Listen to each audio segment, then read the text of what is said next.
Olá, graça e paz. Estamos iniciando mais um programa Texto e Contexto, um espaço online da Igreja Adventista da Promessa, onde conversamos sobre temas de natureza doutrinária e teológica. Eu sou o pastor Eleilton e é uma alegria ter você por aqui. Estamos conversando nesse mês sobre a doutrina da Trindade. Esse é o segundo programa dessa temporada tratando a respeito desse tema.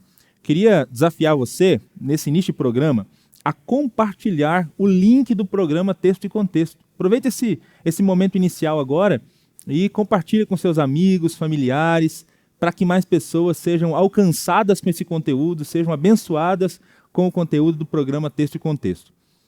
Em cada programa, nós temos a alegria de receber conosco aqui alguns convidados que nos ajudam a tratar e a conversar a respeito dos temas que são conversados no programa Texto e Contexto. Para esse programa, nós temos a alegria de receber conosco o pastor Roberto Júnior e também o pastor Alan. Sejam muito bem-vindos novamente ao programa Texto e Contexto.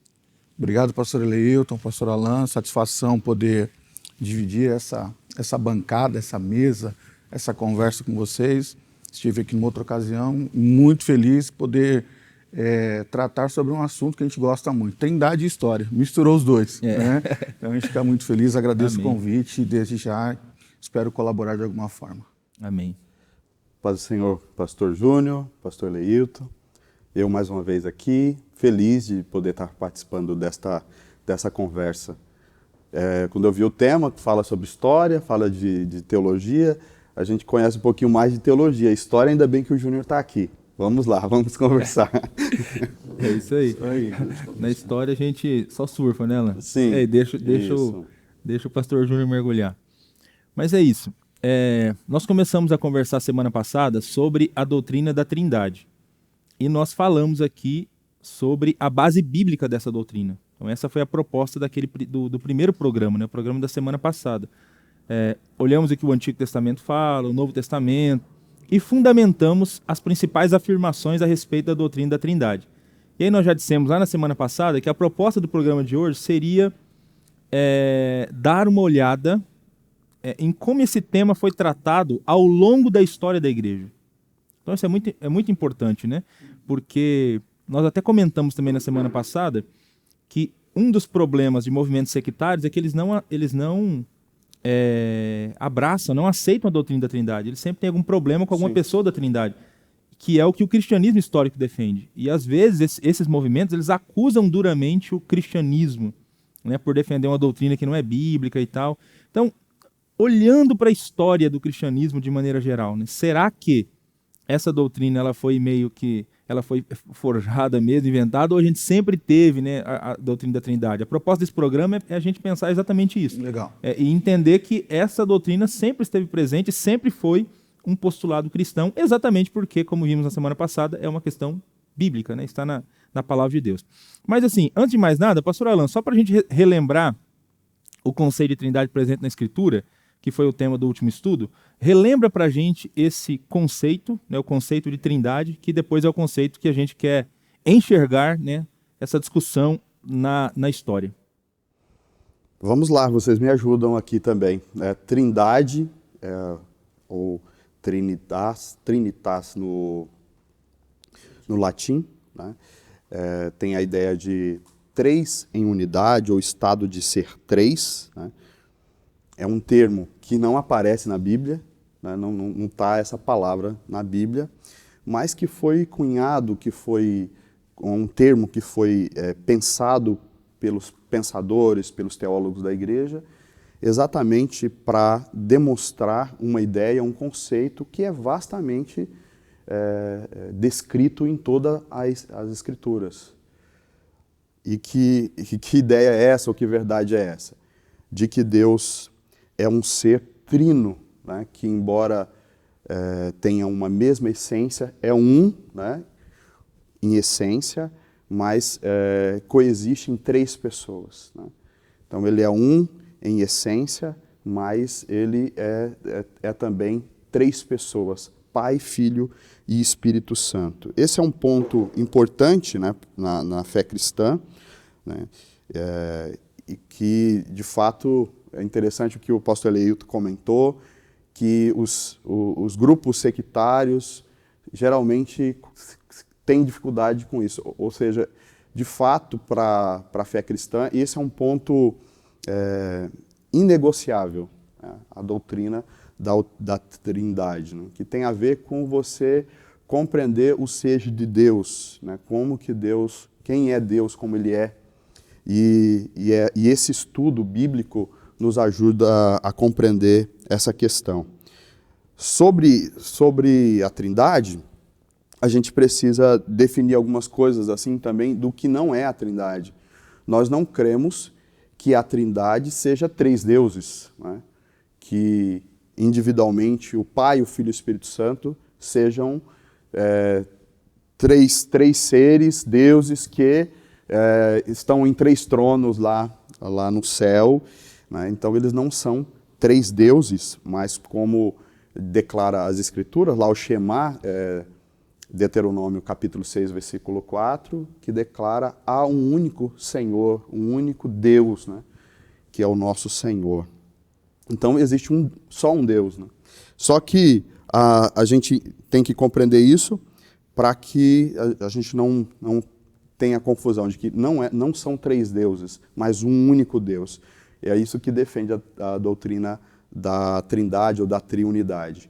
E outra coisa é também não dizer que existe apenas uma pessoa, que Deus é uma pessoa, e que essa pessoa se manifesta de forma diferente em dados momentos da história. A gente vai discutir daqui a pouco um pouco mais sobre essa questão, mas tinham pessoas que acreditavam nisso, né? Defendia que Deus é uma só pessoa, mas essa pessoa, hora ou outra, se manifestava como pai, em outro momento ela se manifestava como filho, e que atualmente se manifesta como o Espírito Santo, nesse dado momento da história da igreja. Então nós não cremos que Deus seja uma única pessoa. Então existe duas verdades, 2 princípios bíblicos sobre a Trindade, que eles parecem assim, são aparentemente contraditórios, mas que a doutrina da Triunidade exatamente discute, debate sobre isso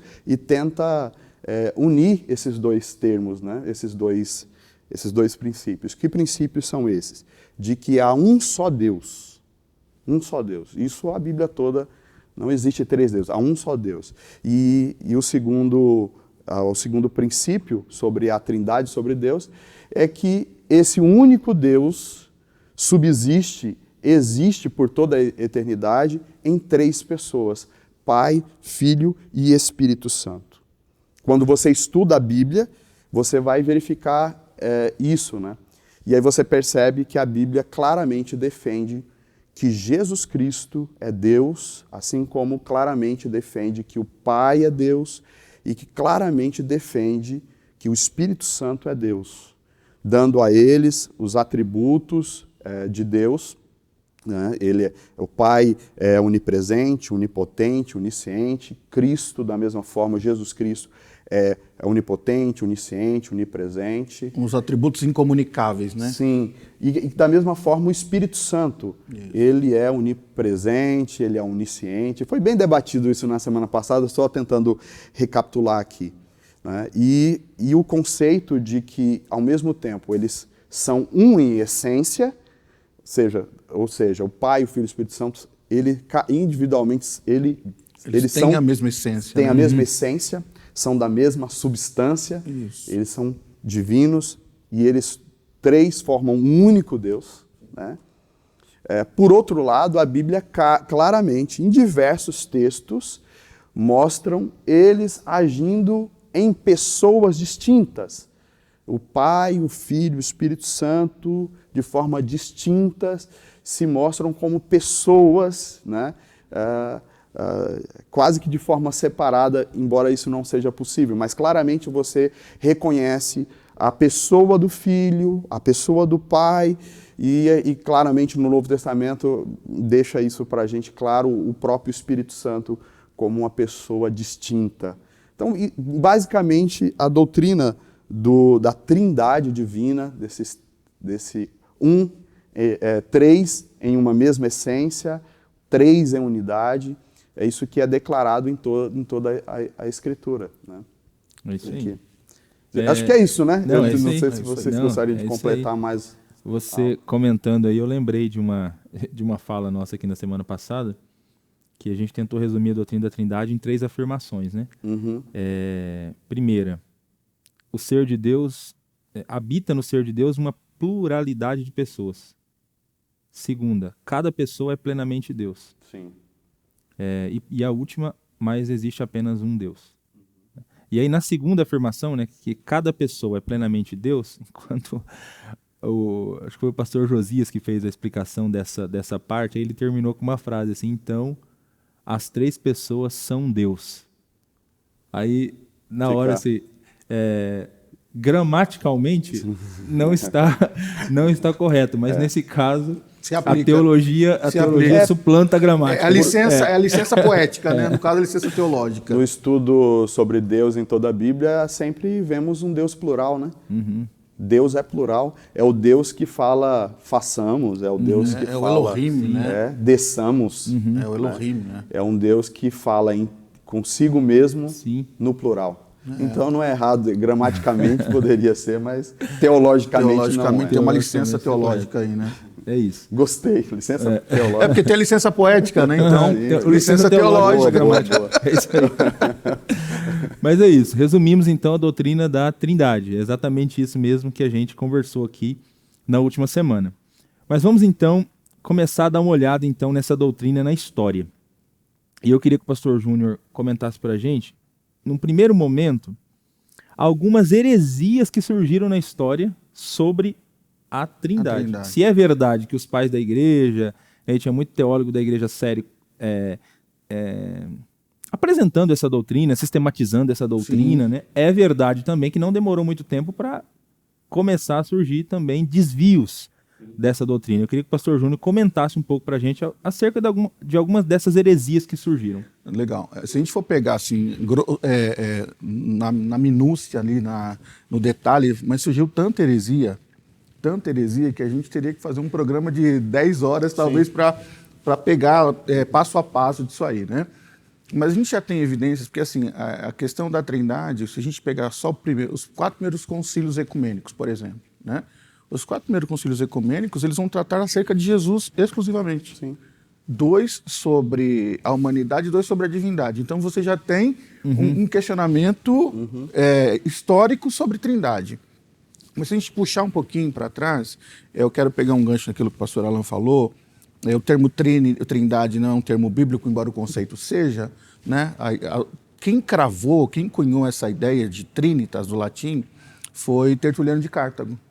Ele escreve uma carta chamada Diversus Praxia, e nessa carta surge o termo Trinitas do latim, que o debate de Tertuliano contra a Praxia é justamente comprovar a Trindade, né? A divindade de Jesus.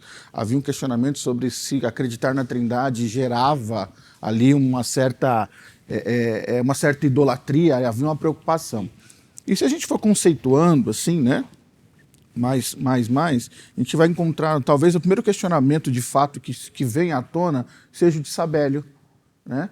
Sabélio de Pentágono, de Pentápolis, né? Ele vai questionar a Trindade no sentido de que a Trindade ela inexiste como a igreja pensava, como o Tertuliano pregava, como alguém vai ensinar, mas que ela é, na verdade, Deus único, né? Um Deus único que se manifesta. Então esse Deus que é único, ele é indivisível, né? E ele se manifesta nessas 3 plataformas, vamos dizer assim, né? Como foi citado aqui, o Pai no Antigo Testamento, o Filho no Novo Testamento e o Espírito Santo após a ressurreição de Jesus. Ainda bebendo dessa fonte, a gente vai ter um movimento que vai ficar conhecido como modalismo. O modalismo já também se divide, tem o modalismo e tem o monarquianismo modal.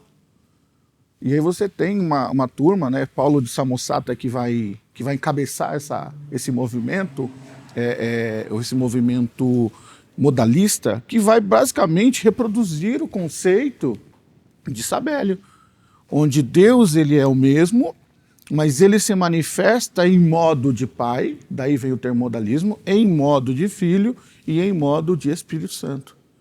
Mas olha como isso é insano, porque você, a partir dessa doutrina, você vai ter tantas outras doutrinas. Vai surgir o patripracionismo, a partir daí, o monotelismo de Eutiques, que vai ser discutido no Concílio de Calcedônia. Então você vai tendo vários aparatos, vários penduricalhos teológicos que surgem a partir de uma doutrina. E o próprio gnosticismo no Novo Testamento, ele também questiona a Trindade. Ele também vai questionar. Então você tem um monte de coisas acontecendo, né? A gente percebe que o Oriente ele é muito fértil em relação a isso, né? A gente andar um pouquinho mais, a gente vai se deparar com o arianismo, que eu acho que é um gancho importante aqui, que talvez foi a doutrina mais escandalosa do que o próprio sabelianismo, que o próprio modalismo, né? O arianismo vai ter a seguinte afirmação: tempo houve em que Jesus não existiu. Opa! Tempo houve em que Jesus não existiu. E ele cita a Escritura, né? Jesus, o primogênito de toda a criação, gerado, pai. Gerado. Então ele vai nessa linha para dizer, não. E aí há um questionamento, e aí quando vem Nicéia, a gente percebe que a igreja está se preocupando de fato com isso, né? Que é o concílio que vai dar muita base. Mas assim, os dois problemas mais sérios aí é o modalismo, que vem de Sabélio, e o arianismo, né? O arianismo é a negação de que Jesus é Deus. De que Jesus é Deus, de que Jesus é a primeira criatura. O arianismo quebra a doutrina da Trindade. Da Trindade. Ele diz que Jesus não é Deus. Dos momentos, assim, é uma das heresias mais difíceis para a igreja lidar, né? E aí também a própria doutrina de Sabélio, né? O arianismo, né? O Ario, além de herege, ele era teimoso. Uhum. Porque o Ario tinha... não, sério, cara. Porque tinha um detalhe assim, né? Na verdade, a ideia de Ario era um presbítero na região ali da Ásia Menor. Quem era o bispo de Alexandria, no caso, era Alexandre de Alexandria. Então, Alexandre de Alexandria solta a ideia, Ario absorve a ideia e vende isso como verdade. Só que Ario é excomungado no Concílio de Nicéia. Só que depois ele volta no Concílio de Éfeso. A mesma doutrina. E aí quando você fala de dificuldade, de complexidade dessa doutrina, a gente vai entrar na Idade Média, onde o arianismo é a principal doutrina da igreja. Onde você tem... Só para vocês terem uma noção, né, assim, quem está nos assistindo... Um dos imperadores gosta da ideia, se torna imperador e agora traz de novo aí, dá força para bispos que têm essa tendência. Só para vocês terem uma noção, quem está nos assistindo, talvez não tenha essa informação, Constantino foi batizado por um bispo ariano. Quem batiza Constantino no leito de morte é um bispo chamado Eusébio de Nicomédia, que era um bispo ariano. Olha que loucura. Então, quando você entra na Idade Média, a Idade Média ela vai ficar conhecida como o batismo das multidões. A doutrina que está entre os pagãos, entre os bárbaros, é uma trindade ariana. Pastor, assim, no nosso meio promessista, no meio cristão, em geral, eu não vejo tanta a dificuldade da doutrina ariana. Mas o modalismo ainda persiste, né? Eu vi a explicação do modalismo, e aí vem de Sabélio, né, que você comentou, que eles se baseiam no teatro grego, não é isso? Diz assim que o mesmo ator que faz três papéis. Né? Então, no teatro grego, é o teatro das máscaras, e aí o mesmo, como que seria o ator? O protagonista, né? O ator, ele faz três personagens. Então, no teatro grego, ele poderia fazer o papel de uma mulher, ou fazer um papel de um pobre, fazer um papel de um rico, e era só trocar a máscara. Ia atrás da cortina, trocava a máscara e virava outro personagem. E eles usam essa figura do teatro grego tentando ajustar a questão da Trindade. Como você explica? Pai, Filho e Espírito Santo, cada um é Deus, mas só existe um Deus. A maneira é essa, é que o mesmo Deus, ele em dado momento da história, primeiramente se revela como Pai na criação, na cruz ele põe a máscara de Jesus, né? Isso. E aí vem Depois, agora, esse mesmo Deus tirou a máscara de Jesus e agora tomou outro modo, né, que é do Espírito Santo. E é tão estranho isso, né, que é aquele patripassionismo que você falou. Que é a ideia de que quando Cristo morreu na cruz, ali era o próprio Pai. É o Pai que morre. O Pai morreu na cruz. É isso aí. Né? Aí Tertuliano vai zoar com essa ideia, né? Vai cunhar esse termo e vai zoar essa ideia. Mas é assim, eu acho que o modalismo hoje é uma maneira que a gente tenta dizer assim, a manifestação de Deus em tal época, o Deus que se manifestou em Jesus na cruz. E a gente, às vezes, sem ter o cuidado nos termos, acaba cometendo uma heresia na nossa fala sem perceber que é algo danoso. Eu acho que é até inconsciente. Inconsciente. O pessoal vai explicar, aí na explicação você percebe, opa, essa explicação está aparecendo... Está meio modalista. A pessoa nem sabe, mas essa explicação é uma explicação exato, modalista. Não é isso que a Bíblia ensina sobre a Trindade. Exatamente isso. Não é difícil a gente beber dessa fonte. Agora, uma coisa interessante... Só para não te cortar, desculpa. Mas dentro desse gancho que você trouxe, né? Porque assim, o argumento ele é muito frágil, né? Porque olha só, se você tem um argumento de que o teatro grego ele é a base para essa interpretação, é do mesmo teatro grego que vai verter a expressão hipócrites. Quem que é o hipócrita? O hipócrita é quem usa máscara. Já pensou, cara, que loucura? Assim, no final das contas, hipocrisia. Deus é um hipócrita. É o Deus que finge sofrer na cruz. É o que um Deus hipócrita. Olha que então, insanidade, assim, né?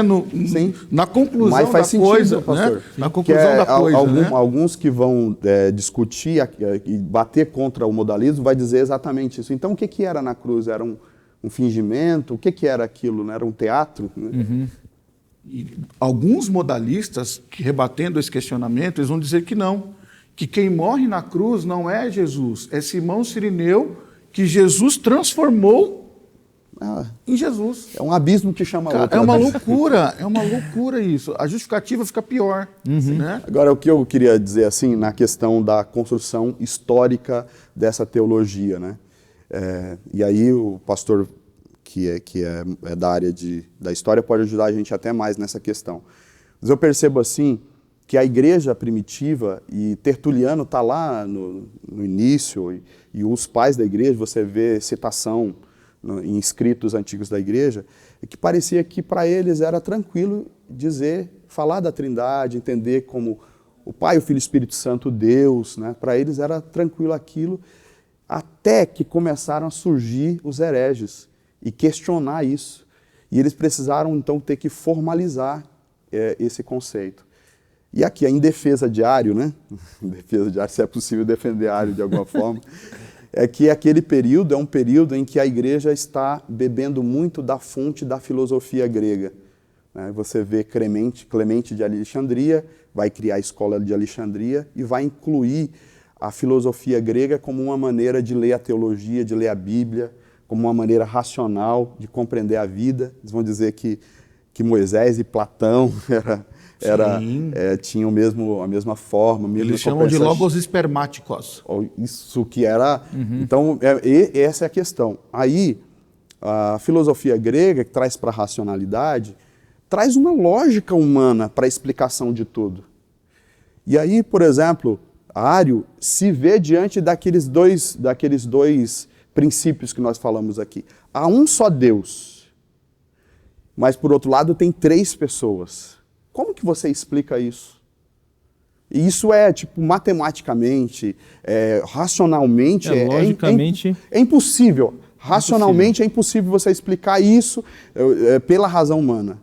Então, a maneira mais fácil de você explicar isso é abraçando só uma ideia, né? Existe só um Deus. Pronto. E aí você ignora a outra verdade tão poderosa quanto essa. O modalismo tenta também organizar esses conceitos. E a maneira que ele tenta organizar isso é dizer, não, na verdade existe só um Deus, mas esse Deus se manifesta em dado momento de formas diferentes. Acaba se transformando em uma única pessoa. Os concílios têm a necessidade de, então, agora responder esses problemas, né, e trazer uma explicação racional, que seja bíblica e que não abandone partes da teologia, né? Verdades claramente defendidas na Bíblia. Acho que é importante a gente ponderar algumas coisas, né? Primeiro que essa heresia, normalmente ela sai de dentro da igreja. A gente está falando de Ario, que era um presbítero. Sim. Não é alguém de fora. Então, assim, olha só como estar no começo, isso é um outro fator que a gente precisa ponderar, né? Estar no começo de uma reflexão teológica. Vai errar muita coisa. Muita gente vai errar, né? Muito erro vai acontecer. Os hereges, eu sempre digo nas aulas que os hereges são dádivas de Deus. Não queira você ser um herege, mas o herege é uma dádiva de Deus. Por que que o herege é uma dádiva de Deus? Porque todas as vezes que surge uma heresia, a igreja avança teologicamente. Então é essencial ponderarmos isso. Quando o pastor Alan cita a escola alexandrina, e a gente vai cavar, né, fazer uma escavação na escola alexandrina, a escola alexandrina ela vai beber da fonte de Filon de Alexandria, que era um judeu, que vai respaldar toda a interpretação da Torá em Platão. Aí você tem a criação da escola alexandrina, que já base desse conceito. E Platão cria o conceito da metafísica. O que é a metafísica? Tudo que está além da física.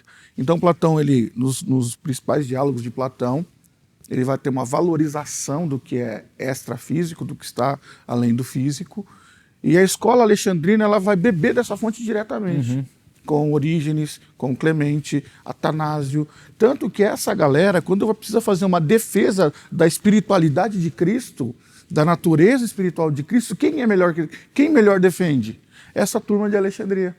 Pode ver que a palavra final no Concílio de Nicéia é de quem? De Atanásio. De onde é Atanásio? De Alexandria. Então há uma conexão profunda entre os alexandrinos e a espiritualidade. E a outra escola que é a mais importante, tanto quanto a de Alexandria, a escola do pensamento dos pais da igreja, é a escola de Antioquia. Só que Antioquia rompe com Platão. E Antioquia bebe da fonte de Aristóteles. Então quando você tem uma defesa da humanidade de Cristo, quem melhor defende? Normalmente é essa galera que vem dessa escola antioquena, né? Então você tem essa... É importante, essencial ponderarmos essas questões aí para a gente ter uma reflexão mais fiel, né, digamos. Legal, muito bom. Vocês estão percebendo aí, né, pessoal? Hoje aqui tá os papos elevados aqui sobre as escolas, sobre pensadores, né, do passado. Eu acho que tudo isso enriquece a nossa construção e a nossa conversa aqui a respeito do tema da Trindade Divina. Só um detalhe apenas, e aí eu já passando aqui para um outro tema, mas acho que vale a pena mencionar, né, nós falamos bastante aqui da escola ariana, que até hoje nós temos representantes da escola ariana, né, e isso que eles defenderam a respeito da Trindade, ainda hoje os testemunhos de Jeová continuam defendendo, né, integralmente a ideia de Cristo, né, como um Deus menor, o Espírito Santo como uma força, enfim. Então, até hoje ela mantém discípulos. Isso. Mas vamos lá. Eu queria que o pastor Alan falasse para a gente um pouquinho sobre, de maneira prática, o que alguns servos de Deus na história escreveram, né, falaram sobre a Trindade. Então, por exemplo, nós já citamos aqui o Tertuliano. Então, se for possível falar algo aí a respeito do que Tertuliano, já que ele foi o que, como disse o pastor Roberto Júnior, né, o que cunhou o termo trinitas, né, o que ele falou sobre a Trindade, e também o que o Didaquê traz sobre a Trindade. Se a gente tem alguma coisa lá no Didaquê. Isso a gente está falando lá do início do segundo século, né? No início da igreja. E lá já tem pessoas que defendem a Trindade da maneira como a gente crê, ou como vai ser construído depois no Concílio de Nicéia, Constantinopla. Lá no início tem essa figura do Tertuliano. Tertuliano, ele nasceu no ano 150 depois de Cristo, se converteu por volta do ano 90, e depois ele teve algumas dificuldades na igreja, ele acaba abandonando a igreja lá em 207, né, vai morrer algum tempo depois, uns 5 anos depois desse fato. Mas ele é a primeira pessoa, é o primeiro a dizer que Deus, o qual os cristãos adoram, acreditam, e usando esse termo trinitas, né? Foi uma maneira dele, não que ele criou essa doutrina, não, isso já é defendido, e semana passada a gente viu isso com os pastores mostrando aqui na Bíblia, como que a igreja primitiva, como os cristãos e como a Bíblia mostra a realidade da Trindade. Mas exatamente nesse contexto, ele contrapondo aos teólogos de Alexandria, né, dessa escola, que tentava explicar a teologia pelo o viés da filosofia grega, e vai ter alguns problemas ali, negando a divindade de Jesus, ou tentando explicar a trindade de uma forma meio modalista, e ele vai trazer esse conceito. Ele trabalha aqui explicando que há uma só substância e 3 pessoas. Uma só substância e 3 pessoas. E aí a gente poderia dizer isso, que lá no início, né, do 2º século, Tertuliano já trouxe um conceito muito claro e delineou as linhas principais da explicação da Trindade, que foi só 150 anos depois tornado assim claro para a igreja, né, nos concílios. 150 anos depois vão chegar à conclusão que ele já tinha chegado, e com base naquilo que ele entendia do que a igreja defendia desde o princípio, né? Se as pessoas pudessem assim, ter voltado lá e lido Tertuliano antes de ir para um concílio de Nicéia, Constantinopla, talvez já eles teriam resolvido muito antes estas questões, né?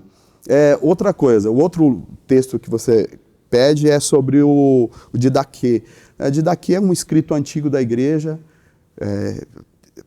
ele é do 2º século, né? Alguns vão dizer que ele é ali da virada do século, 101, né, depois de Cristo. Alguns vão dizer que é um pouquinho antes. Mas o fato é que, depois do Novo Testamento, ele é o escrito cristão, assim, verídico, mais antigo. E ele mostra muito do que a igreja acreditava. Tem muito reflexo ali do que a igreja acreditava. E ali tem uma citação sobre a Trindade, sobretudo na fórmula batismal, né, quando fala sobre o batismo, diz que deveria batizar em nome do Pai, do Filho e do Espírito Santo, conforme está escrito lá em Mateus, né? Mateus 28, 19 a 20, ali, que fala sobre a maneira de se batizar em nome do Pai, do Filho e do Espírito Santo. E assim, é importante a gente pensar isso, porque entender o batismo e batizar em nome do Pai, do Filho e do Espírito Santo, como o Didaquê ensinava, ele dizia lá que existem várias formas de batizar, que pode ser em água corrente, ou pode você encontrar uma outra maneira de batizar com água. Porém, a forma de se batizar é sempre em nome do Pai, do Filho e do Espírito Santo.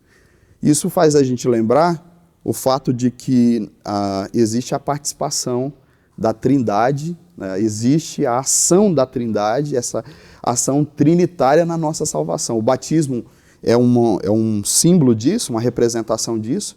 E lembra que para a gente ser salvo, teve a ação do Pai, que nos amou tanto, que enviou o seu Filho. Tem a ação do Filho, que viveu, nos ensinou, que morreu na cruz, para que nós tivéssemos a salvação. E na salvação tem muito a ação do Espírito Santo, que nos convence do pecado, da justiça, do juízo, que nos leva a Cristo, que faz a gente entender o plano da salvação e passar por todo o processo da salvação, de adoção, justificação, reconciliação. É uma obra do Espírito Santo na vida do cristão, que faz com que a obra de Cristo, aquilo que foi conquistado por Cristo na cruz do Calvário, se torne uma realidade. E o Didaquê, esse escrito antiguíssimo da igreja, faz uma citação dessa fórmula de batizar em nome do Pai, do Filho e do Espírito Santo, mostrando que era uma crença da igreja primitiva. Era prática, né? O Didaquê está ali entre os escritos dos pais apostólicos, né? Então ele é um escrito que está antes dos pais da igreja, né? A era dos pais da igreja, antes dos apologistas. É uma questão a considerar que o pastor Alan coloca, né? Porque assim, quando você fala das pessoas, desses homens que colocam uma interpretação filosófica dentro da escritura, né? Essa, na verdade, é uma prerrogativa dos apologistas, os apologistas do século II e III.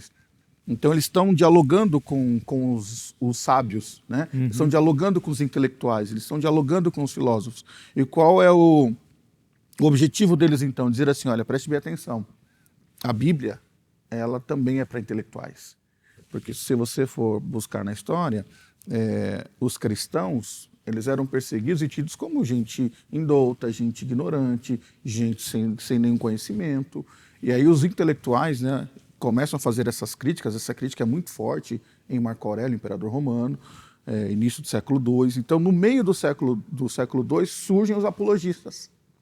E essa galera, então, começa a defender a igreja e dizer, o que vocês ensinam na filosofia é compatível com o que a gente tem aqui. Uhum.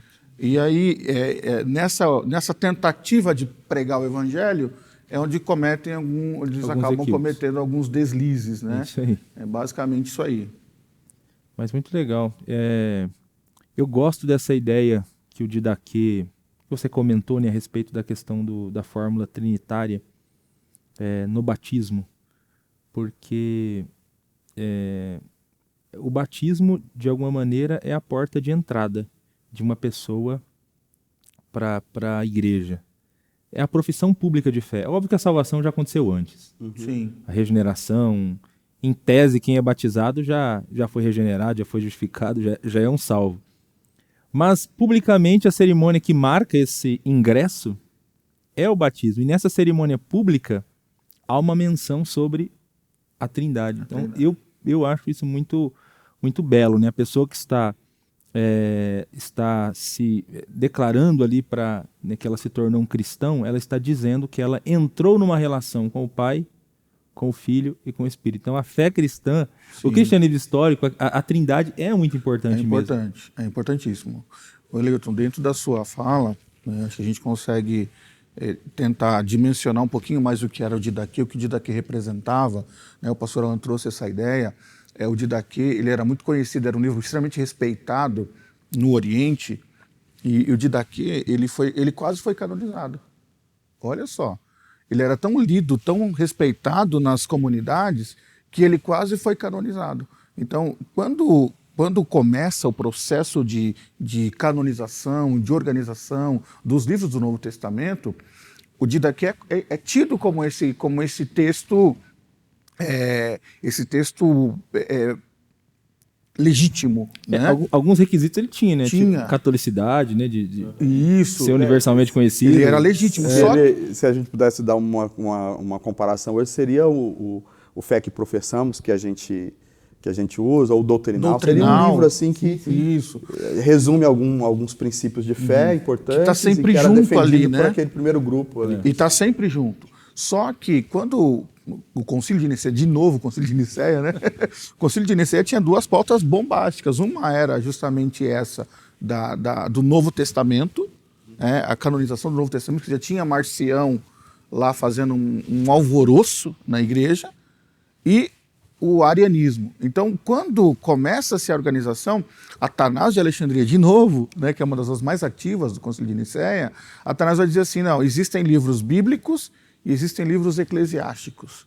Então ele faz uma separação. E o Didaquê, ele entra como esse livro eclesiástico, ou seja, é um livro legal, pode ser lido na igreja, mas ele não é normativo, ele não é dogmático, mas ele é respeitado, né? Muito bom.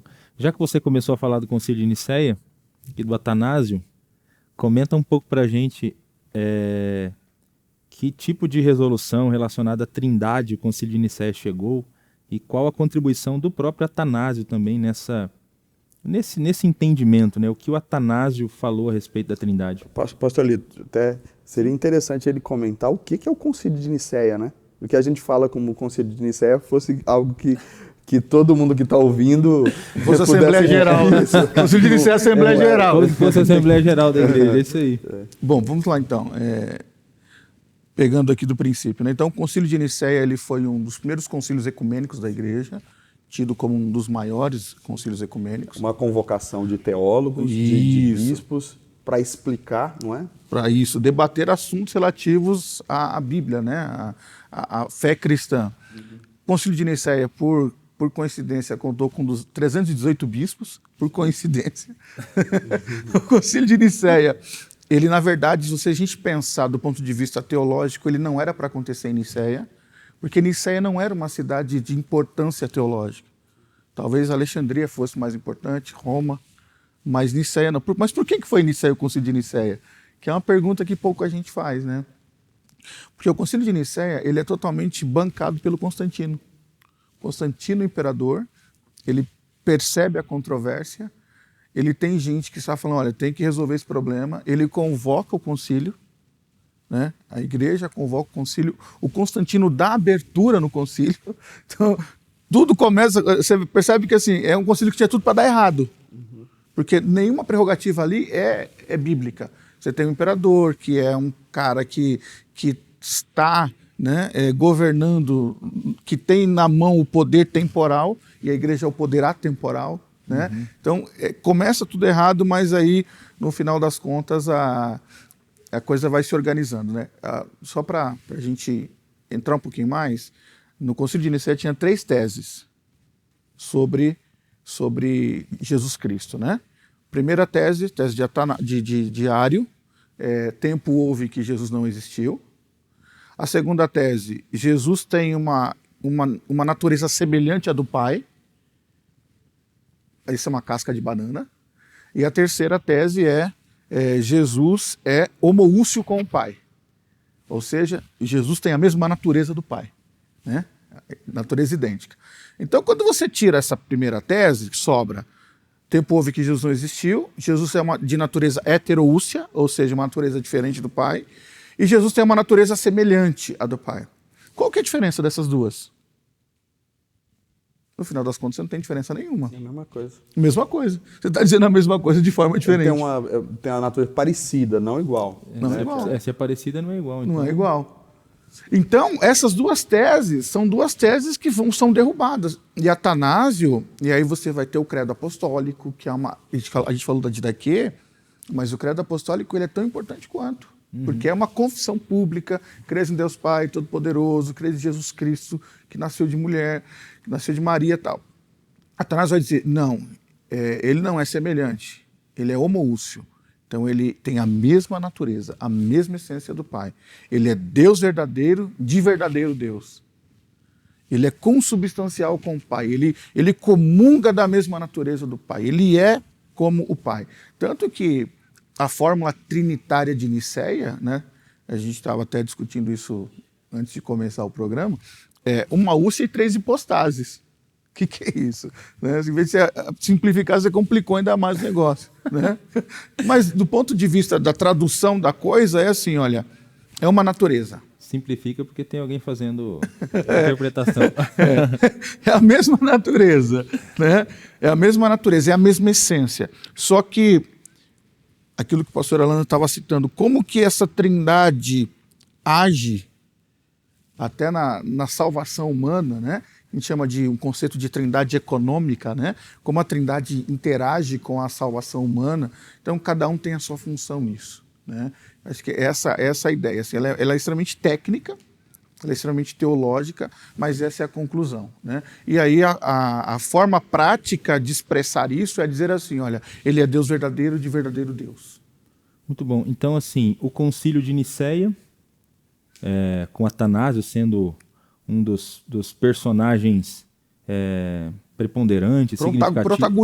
Protagonista, né, no concílio, eles reafirmam a doutrina da Trindade. Sim. Que já vem sendo estudada, reafirmada pela igreja, né? A própria tese lá do Tertuliano, né? Uma substância, três pessoas, né? Isso. Tem a frase em latim, mas aí é só para quem quem manja de história, né? 3 personas, né? 3 personas e uma substância. É isso aí, uma substância. É isso aí. Então o concílio reafirma a doutrina da Trindade, isso. Assim como... O Eleito vale uma ressalva, né? Tertuliano, embora seja uma figura controversa, né? Assim, nas intimidades de Tertuliano você pega muita controvérsia. Mas nesse aspecto a gente pode respeitá-lo, porque Tertuliano, depois de Agostinho de Hipona, Tertuliano é o escritor mais influente no Ocidente. Entre os padres chamados padres latinos, ele só perde para Agostinho de Hipona. Então dá para ter uma noção de quem foi Tertuliano. Ok. Bom, depois da morte do Atanásio,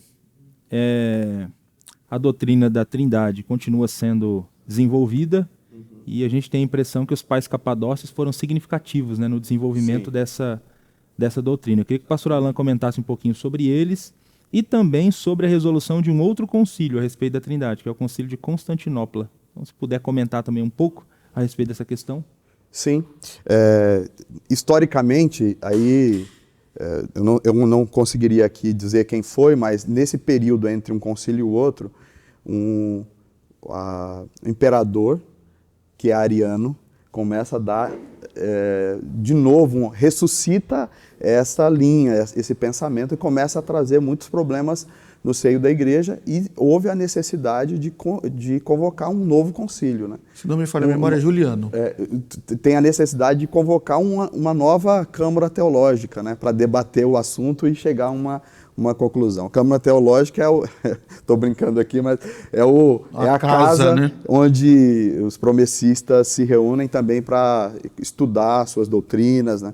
Teólogos promessistas, né? Isso. Até 4 de cada convenção regional se reúnem uma vez no ano para tratar de temas teológicos. Então aí teve a necessidade de Constantinopla, né, o Concílio de Constantinopla, que era perto lá de Niceia, né? A cidade próxima. Sim. Constantinopla era a capital do Império na época, desde Constantino. Então foi lá que aconteceu. E nesse contexto, 3 figuras, 3 homens se destacam, que são os bispos lá, na verdade os pais, né? Da Capadócia, né? Os pais capadócios, porque é lá da região da Grécia, da Turquia ali, né? Turquia, região da Ásia Menor ali, como chamavam, Ásia, né? Menor. E eles tinham uma grande importância. Eles vão seguir o estudo de Atanásio, que defendia a Trindade, e nessa controvérsia, com apoio até do imperador, eles vão continuar os seus estudos, seus escritos, e deles se destacam 3. Ó. Primeiro, o Basílio de Cesareia, 330 a 379, que ele era bispo de Cesareia, conhecido como um dos teólogos da Capadócia que exerceu grande influência para explicar a Trindade, né? Outro que é importante nesse momento é o Gregório como que é o nome dele? Gregório Nazianzo ou Nazianzeno? Nazianzeno. Depende da fonte. Depende Nazianzeno. Da fonte. Mas é a mesma pessoa. Né? Ele também... Ele era amigo, né, muito, muito próximo lá do Basílio, né? Basílio Magno, como era conhecido também. E aí tem um terceiro, que é o Gregório de Nissa. Isso. Que era irmão do Basílio Magno. Então exatamente. São 3 teólogos importantíssimos que vão... Aqui a gente não tem tempo para destrinchar aqui tudo o que eles comentaram. Tem uma vasta obra defendendo exatamente a doutrina da Trindade, do mesmo modo, da mesma forma que Atanásio, aprofundando alguns temas, ao ponto de que eles vão lá nesse concílio e eles derrubam a tese, né, ariana que estava bem em voga naquele tempo. Eu estava lendo as questões históricas sobre esse contexto e eu vi um escrito do Gregório de Nissa, né? Ele escreve o seguinte, e é curioso, eu nunca tinha parado para pensar, né? Que é o seguinte, que naquele contexto, naquela época, esses debates teológicos não era coisa só de teólogos, só dos pais da igreja, ou de gente que era pago pela academia para estudar, para pesquisar, de forma alguma. Era algo dos leigos, qualquer pessoa discutia. Aí tem um escrito desse Gregório de Nissa que ele está reclamando, né? Ele falou assim, puxa, eu não posso mais sair em lugar nenhum na rua que chega uma multidão que me cerca perguntando sobre como que é Jesus, se realmente como que é a pessoa de Jesus, se o filho é menor que o pai, eram questões que eram... Ele dizia, eu vou cortar o cabelo e o cabeleireiro quer saber, eu vou no açougue, eu vou no mercado, em todo lugar, todo mundo quer saber. E aí a questão dele não é reclamar que as pessoas estão perguntando sobre a questão da Trindade. O problema que ele reclama ali, no texto que eu estava lendo, é exatamente porque as pessoas, em geral, tinham a tendência para o lado da heresia, para o lado do engano. E ele dizia, não é possível, é tão claro isso, e o quanto são dóceis, né, como que são agradável ao paladar a heresia que convence, que atrai as pessoas. Então esses 3 vão lá para o concílio de Constantinopla e conseguem então ser ali vencer o debate, explicar biblicamente, né? E eles chegam a uma conclusão, e a definição é muito parecida com o concílio de Nicéia, que eles vão chegar ao seguinte termo, né? Creio em um só Deus, Pai Todo-Poderoso, Criador do céu e da terra, das coisas visíveis e invisíveis. Creio em um só Senhor, Jesus Cristo, Filho unigênito de Deus, nascido antes de todos os séculos, Deus de Deus, luz da luz, Deus verdadeiro de Deus verdadeiro, gerado e não criado, consubstancial ao Pai, por Ele todas as coisas foram feitas, e por nós, homens, e para a nossa salvação, desceu do céu e se encarnou pelo Espírito Santo no seio da Virgem Maria e se fez homem. Creio no Espírito Santo, Senhor que dá a vida e procede do Pai e do Filho, e com o Pai e o Filho é adorado e glorificado. Ele que falou pelos profetas. Creio na Igreja, una, santa, católica, apostólica, professo um só batismo para a remissão do pecado e espero a ressurreição dos mortos e a vida vida do mundo que há de vir. Amém. Então esse é o resultado aqui do concílio, né, de Constantinopla, que decidiu nessa direção, nesse caminho, né, de defender e firmar cada vez mais a doutrina da Trindade. Diga-se de passagem, esse credo apostólico, que ficou conhecido depois também, o credo apostólico pós-Niceno, que isso se tornou uma fala engajada pela igreja, né?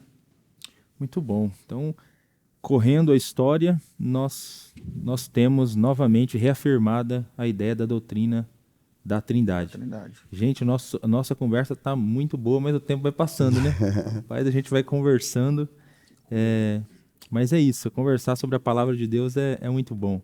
Eu queria, então, caminhando aqui para a parte final do programa Texto e Contexto de hoje, que o pastor Júnior explicasse para a gente também, rapidamente, aí, a questão da doutrina da Trindade no período da Reforma Protestante, né? Vamos dar um salto aqui. Vamos dar um salto aqui lá para a Reforma Protestante, só para falar a respeito da doutrina nesse período também, dessa doutrina nesse período, como foi também os reformadores defenderam a Trindade, como nós defendemos. Isso, vamos lá, assim, sendo bem rápido, né? A gente entra na Idade Média com um assunto ainda em ebulição. Nós temos duas doutrinas que são extremamente debatidas na Idade Média, que vai ser a Trindade e a predestinação e o livre-arbítrio. Quando você entra na Reforma, parece que no Ocidente está mais resolvido isso, né? A sensação que a gente tem é que isso está mais resolvido. Você citou Ário e que os testemunhos de Jeová bebem dessa fonte, mas nesse período pré-reforma ali tem um cara que vai trazer as mesmas ideias à tona. Então, volta ao assunto, né? Porque é isso, né? O assunto é discutido, ele amaina, dá uma baixada, volta, discute de novo e quando ele chega na reforma já chega uma marolinha, vamos dizer assim, né? O tsunami já foi. Lutero, você não tem uma influência muito de Lutero discutindo isso. Lutero vai se ater a questões basicamente sobre predestinação, a briga dele com Erasmo de Roterdã, né? Lutero era um agostiniano de origem, né? Então a formação teológica de Lutero era agostiniana. Então ele crê na Trindade. Então assim, depois de Tertuliano, você tem Agostinho. Ele foi monge agostiniano, então para ele foi tranquilo lidar com isso. Calvino, já na segunda fase da Reforma, ele não é agostiniano de carteirinha, mas ele chega a dizer Agostinho é totalmente nosso. Só que diferente de Lutero, o Calvino tem um cara que encontra pela frente, que é o tal de Miguel de Serveto. Então esse Miguel de Serveto, ele categoricamente é contra a Trindade. Então Calvino começa a escrever para Serveto, os dois começam a manter um contato. Serveto manda os livros dele, Calvino manda as institutas para ele, até o ponto de Serveto dizer assim: Calvino, olha, não é para te odiar, mas eu te odeio. eu te odeio e tal, e não queria ser duro com você, mas eu tenho que ser como ferro. E ele começa a detonar o Calvino. E aí o Calvino fala, não concordo com isso. E o Calvino para de responder para ele, até que ele vem até Genebra. Ele vem a Genebra, faz a discussão. Conclusão, Calvino acaba condenando ele. Por quê? Porque um dos aspectos principais é justamente a defesa da Trindade. Então o Serveto é contra a Trindade, ele é categoricamente contra a Trindade, ele fala que não existe esse tipo de coisa. E aí Calvino começa a defender. Então Calvino, mais do que Lutero na Reforma, vai ter essa batalha para resolver esse problema da Trindade com Miguel de Serveto. Uma coisa que parecia que estava resolvida, mas não, né? Vem esse... Muito bom. Pastor Eleito, assim, de todos os conceitos da teologia, da Trindade, que a gente não poderia deixar passar sem comentar, é um conceito defendido por João Damasceno. João de Damasco. Que depois foi bem desenvolvido pela igreja ortodoxa mais, né? Que é a questão da pericorese, né? Ou pericórese divina, que acho que é um conceito bem interessante, que é a aplicação da Trindade na vida, né? Ou como que ele se aplica, né? E João Damasceno, tentando explicar a Trindade divina, certa vez, em várias de suas formulações, ele contemplou crianças brincando numa ciranda, numa brincadeira de roda. Essas crianças brincavam de mão dadas e elas não podiam soltar a mão, a parte da brincadeira é essa, e de vez em quando uma das crianças iam no meio da roda, sem soltar a mão, e tinha um momento de protagonismo que tinha que responder e assim continuava aquela brincadeira de roda, né? O nome disso é pericórese, né? E ele usa esse termo e aplica a teologia da Trindade divina, dizendo que Deus, na sua eternidade, está nessa ciranda, nessa dança, por toda a eternidade, em todo o universo, vivendo assim. Em dado momento, o pai está mais protagonista, outro momento o filho está mais protagonista, outro momento está o Espírito Santo, mas eles não soltam a mão, né? Não, estão sempre juntos. E a ideia lá da brincadeira é que quando soltava a mão, deixava de ser uma pericórese.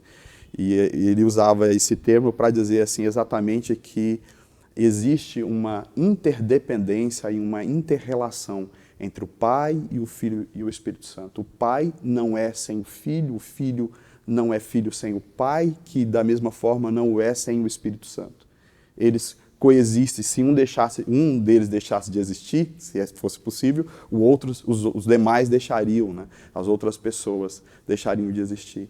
Então eles se interlaçam, eles se independem e eles vivem numa harmonia eterna, numa coexistência por toda a eternidade, numa alegria, numa comunhão eterna. João Damasceno falava isso e outras pessoas desenvolveram essa palavra, uma palavra meio difícil, né?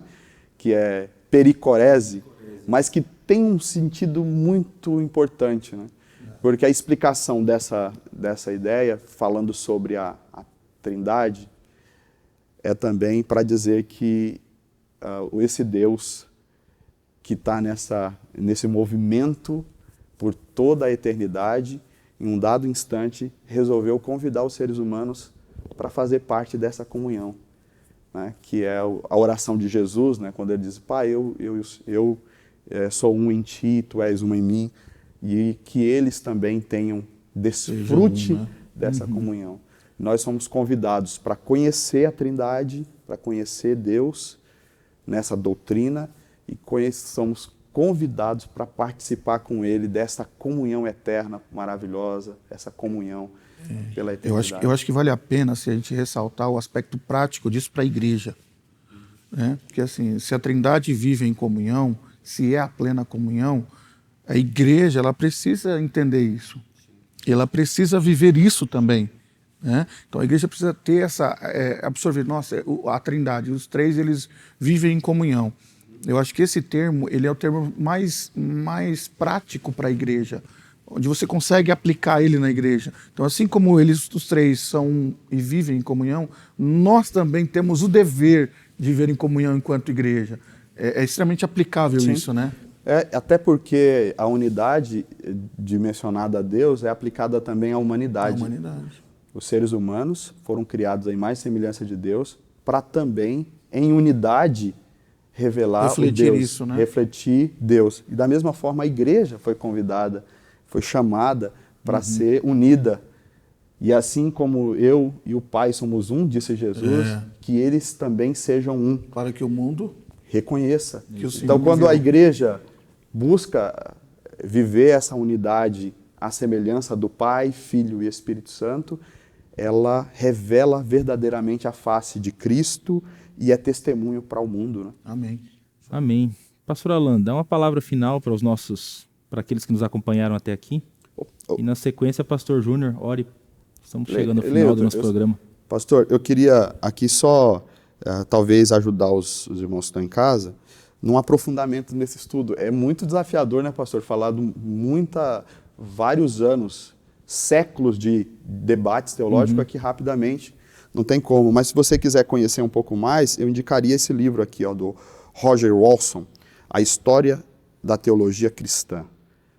Aqui vai ter tudo aquilo que a gente comentou de uma forma bem didática. Eu tive a oportunidade de ler esse livro, de estudar esse livro, de ler esse livro na época da faculdade de teologia, e isso me marcou muito. E eu tenho esse livro, tipo, eu nem leio ele mais, né? Porque eu li naquela época, mas eu faço questão de ter na minha biblioteca. E é algo que eu indico, se você quiser comprar, vale a pena. E um livro que eu estou lendo agora, que é muito bom, maravilhoso, esse é Conhecendo o Deus Trino, de Tim Chester. Esse livro ele tem 3 partes. A primeira parte é essa parte bíblica, que foi do programa anterior, da semana passada. A segunda parte vai falar dessa parte histórica que nós falamos aqui. E depois a aplicação da pericorese para a igreja. Ele vai trabalhar aqui nesse livro. E eu indico, vale muito a pena. Espero que a gente tenha aqui hoje colaborado com você um pouco mais no entendimento sobre a Trindade Divina. E pode ser que você ache que não é tão importante esse tema, mas é simplesmente você tentar entender, compreender o Deus que você adora, o Deus que você serve. Esse Deus que, sendo tão magnífico e poderoso, te ama e nos convida à comunhão com Ele.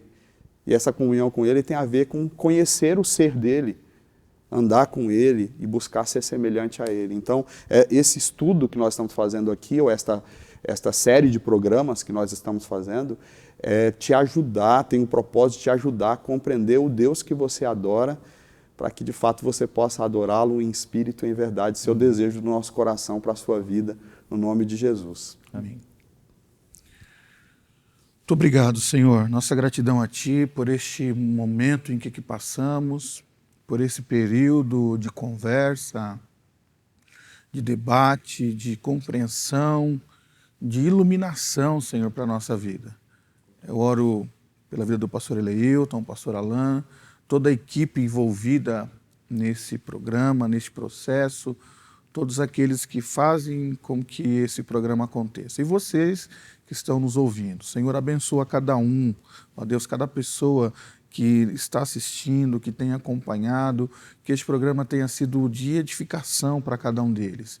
Que a Tua graça possa sustentar a nossa vida, a Tua igreja, e que nós, a cada dia, Senhor, tenhamos esse desejo de aprender, de conhecer mais de Ti, conhecer mais da Tua palavra e guardarmos a Tua palavra em nosso coração para colocarmos a Tua palavra em prática. Nos abençoe, nos conduza. Essa é a minha oração, em nome de Jesus Cristo, que assim seja, Deus. Amém. Amém. Obrigado, pastor Júnior. Obrigado, pastor Alan. Foi uma bênção esse tempo com vocês no programa de hoje. Obrigado a todos vocês que nos acompanharam até aqui em mais um programa Texto e Contexto.